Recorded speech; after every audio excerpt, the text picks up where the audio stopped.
Paris Saint-Germain, Borussia Dortmund, deux équipes qui sont pas loin d'écrire l'histoire. D'un côté, le Borussia Dortmund qui n'a pas remporté de Ligue des Champions depuis un moment, et de l'autre côté, le PSG qui doit absolument obtenir sa première Ligue des Champions. En remportant cette Ligue des Champions, Mbappé ne serait plus loin du titre du Ballon d'Or. Pour moi, ces deux équipes manquent de régularité. Que ce soit le PSG ou le Dortmund, ils peuvent se faire peur à tout moment. Même si jouer à domicile est avantageux pour le PSG, on n'est jamais à l'abri d'une surprise de leur part. Et de l'autre côté, Dortmund peut complètement passer aussi à côté de son match.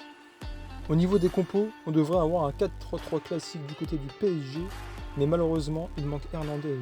Il faudra le remplacer soit par Beraldo, soit Danilo Pereira, soit Skriniar.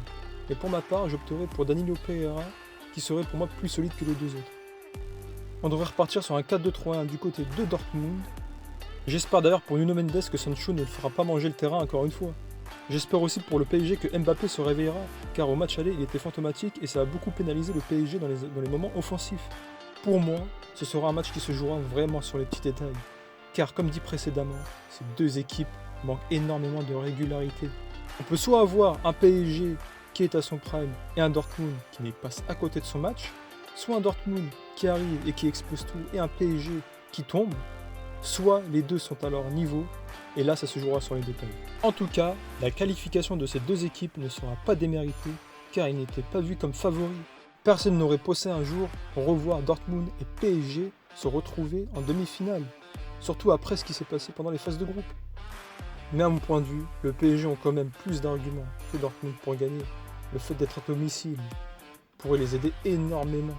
Et comme dit précédemment, on n'est jamais à l'abri d'un flop de la part du PSG.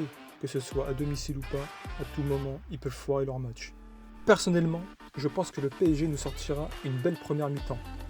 Le fait d'être à domicile va les booster au début, mais je pense que de l'autre côté, Dortmund ne se laissera pas faire aussi facilement et répliquera avec de belles occasions. Mbappé qui pourrait revivre une dernière finale avec le PSG, ou bien Dortmund qui pourrait revivre une finale depuis 2013. En tout cas, une chose est sûre, celui qui ira en finale sera proche d'écrire l'histoire. N'hésite pas à t'abonner si ce contenu t'a plu, ça me ferait énormément plaisir et moi je te dis à la prochaine pour de nouvelles vidéos.